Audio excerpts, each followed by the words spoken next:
Hi everybody. मैं हूं Sandeep Gupta from engineering minds.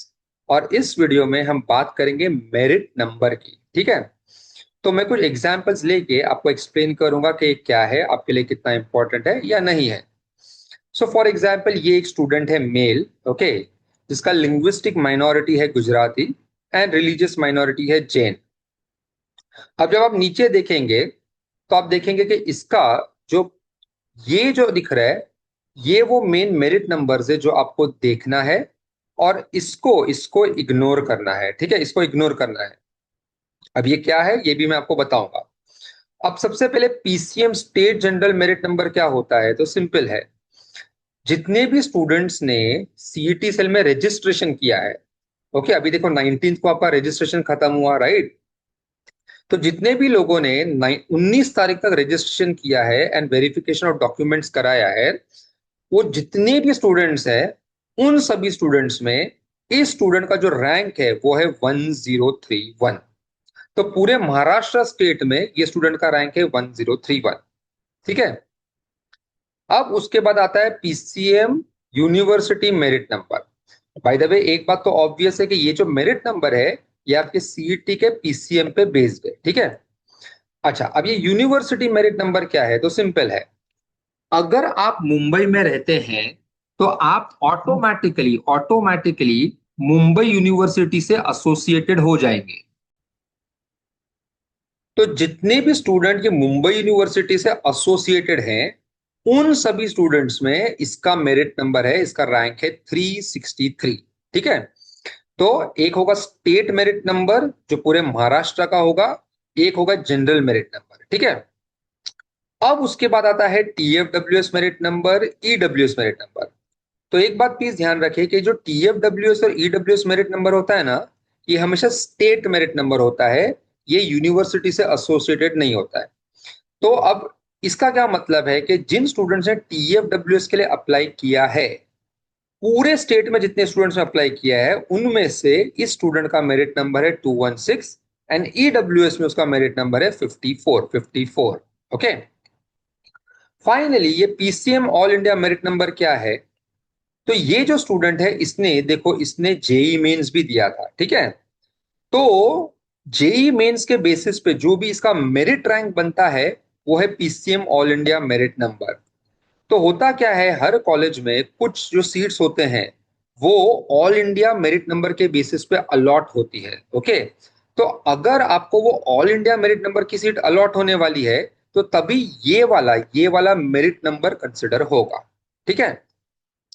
अच्छा, अब ये क्या चीज है, पीसीएम और PCB group provisional merit number. तो मैं सिर्फ इन शॉर्ट आपको एक बात बताता हूं।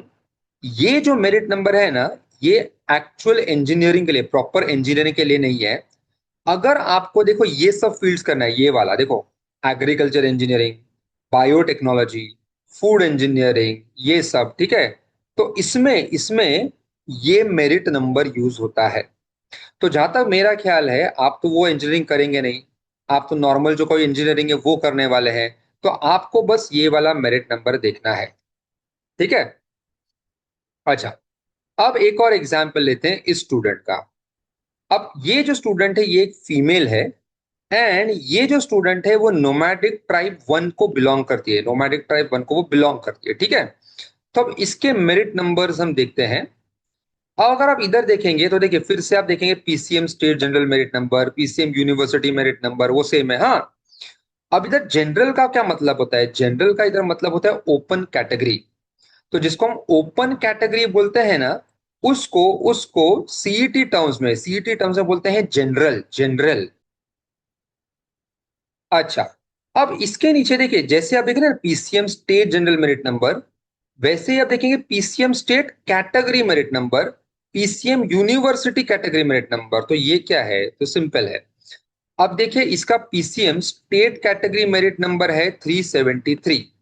तो उसका क्या मतलब है, उसका मतलब ये है कि पूरे महाराष्ट्र स्टेट में जिन लोगों ने ये नोमैडिक ट्राइब वन कैटेगरी में अप्लाई किया है, उन स्टूडेंट्स में से इसका रैंक है 373। एंड वैसे ही मुंबई यूनिवर्सिटी में इसका रैंक है 51 उस पर्टिकुलर कैटेगरी में। ठीक है। अभी आप ये देखिए 1 2 3 4, हाँ ये 1 2 3 4 देखिए, और आपको देखिए ये सेम इधर दिखेगा 1 2 3 4। खाली फर्क क्या है, फर्क ये है कि इधर है ना जनरल लिखा है, और इधर देखिए लेडीज लिखा है, लेडीज लेडीज। ठीक है। बाय द वे मैंने पहले एक छोटी सी स्टेज जनरल या कुछ नहीं, I am sorry, please ignore. अच्छा, तो अभी ये क्या है, ये जो 1 2 3 4 है ना, ये क्या है, ये क्या है, ठीक है। अभी देखिए, ये जो है PCM ladies state general merit number, इसका क्या मतलब है? इसका मतलब है कि पूरे महाराष्ट्र स्टेट में जितनी भी लड़कियों ने अप्लाई किया, लड़कियों ने, उन लड़कियों में से इसका मेरिट नंबर है 9032, एंड मुंबई यूनिवर्सिटी में इसका मेरिट नंबर है 2068। वैसे ही कैटेगरी में इसका मेरिट नंबर है, वैसे ही कैटेगरी में इसका मेरिट नंबर है, ऑल राइट। और वैसे ही यूनिवर्सिटी कैटेगरी मेरिट नंबर है। ठीक है। तो बेसिकली जो चार चीज आपको इधर दिख रही है ना, वही चार चीज आपको इधर रिपीटेड दिखेगी, रिपीटेड दिखेगी। ठीक है। आई होप शायद आपको पता रहेगा कि हर कॉलेज के हर ब्रांच में 30% जो सीट्स होती है ना, वो गर्ल्स के लिए अलॉटेड होती है, लेडीज के लिए अलॉटेड होती है। तो बेसिकली जब उन सीट्स पे जब एडमिशन होता है ना, तो उसमें ये सब मेरिट नंबर यूज होता है। ठीक है। अच्छा, अब जो ऑल इंडिया मेरिट नंबर है उसमें गर्ल्स बॉयज कुछ नहीं होता है, वो एक ही होता है। उसके बाद ये तो मैंने आपको बता दिया, ये बायोलॉजी से वो ये सब फील्ड से रिलेटेड है, तो ये आपको इग्नोर करना है, ये आपको इग्नोर करना है। एक और एग्जाम्पल देखते हैं, जैसे ये स्टूडेंट है, इसके जो फादर हैं, इसके फादर डिफेंस फोर्सेस में है। ओके।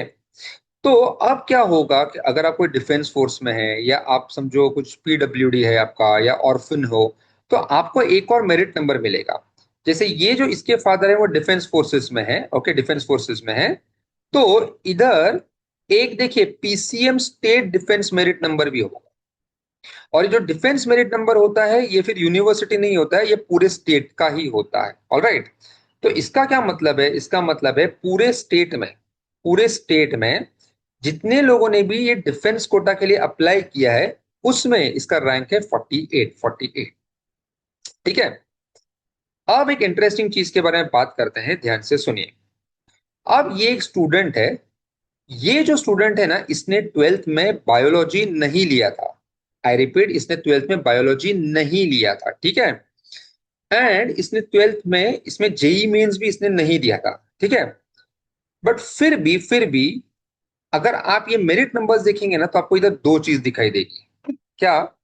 पहली बात, आपको दिखाई देगा PCM all India merit number, PCM all India merit number. ठीक है। तो ये जो PCM all India merit number है ना, ऐसा जरूरी नहीं है कि ये सिर्फ उनको ही मिलता है जिसने जिसने जेई मेंस दिया है। अगर आपने जेई में नहीं भी दिया है ना, तो भी आपको ऑल इंडिया मेरिट नंबर मिलेगा, बट वो फिर बहुत पीछे पीछे का मिलेगा। ये देखो, जैसे इसका है 1,08,326 ऐसे। ठीक है। दूसरी बात ये है कि ये स्टूडेंट ने ना ट्वेल्थ में फ्रेंच लिया था, बायो नहीं लिया था। ऑलराइट। फिर भी देखिए, फिर भी इसका एक पीसीबी ग्रुप मेरिट नंबर भी इधर है। तो ये जो पीसीबी ग्रुप मेरिट नंबर है, जरूरी नहीं कि आपने बायो लिया है तो ही आपको ये मिलेगा, नहीं भी लिया है तो भी आपको ये मेरिट नंबर मिलेगा। ओके। एनीवे, आपको बेसिकली इसको इग्नोर करना है, इसको देखना ही नहीं है। अब बात करते हैं मुद्दे की। मेरी बात ध्यान से सुनिए, अब मैं जो बोलने वाला हूं एकदम प्लीज ध्यान से सुनिएगा। अब ये जो भी मैंने इधर आपको एक्सप्लेन किया है, ओके, अगर ये आपको समझा है तो वेल एंड गुड। अगर आपको ये नहीं भी समझा है ना, तो it does not make too much of a difference, it does not make too much of a difference. क्यों? क्योंकि अभी जब कैप राउंड शुरू होंगे, उसमें जब आप ऑप्शंस फॉर्म भरेंगे, ओके, तो आपको ना ये कुछ मेरिट नंबर आपको कुछ लिखना विखना कुछ नहीं है। ठीक है। ये जो भी सीट अलोकेशन का जो काम है ना, वो सीटी सेल का सॉफ्टवेयर ऑटोमेटिकली करेगा। वो उसके पास आपका मेरिट नंबर पहले से है, तो उस मेरिट नंबर के बेसिस पे वो एडमिशन करेगा, उस मेरिट नंबर के बेसिस पे वो एडमिशन करेगा। आपको इसमें कुछ भी इंटरवेंशन नहीं करना है। हाँ, आपको सिर्फ एक चीज अभी चेक करनी है। क्या करना है? आपको ये चेक करना है कि ये जो डिटेल्स इधर दिए ना, ये जितने भी डिटेल्स इधर दिए हैं, ये करेक्ट है क्या? और अगर आपको ये डिटेल्स में कुछ मिस्टेक लगता है ना, तो फिर आपको ग्रीवेंस रेज करना है। तो अगर ये डिटेल्स में कोई भी मिस्टेक नहीं है, तो फिर you are good to go, आपको कुछ नहीं करना है।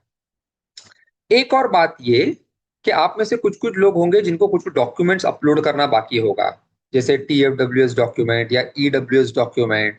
तो वो कैसे करना है, वो मैं अपने नेक्स्ट वीडियो में बताऊंगा। वो वीडियो मोस्ट प्रोबेबली मैं कल तक इशू करने का ट्राई करूंगा। ठीक है। सो एज ऑफ नाउ, अगर आपको कोई डॉक्यूमेंट अपलोड नहीं करना है, आपका अगर सब डिटेल्स करेक्ट है, तो आपको कुछ भी नहीं करना है। Alright. So I hope this helps you. Thank you very much. I am Sandeep Gupta from Engineering Minds.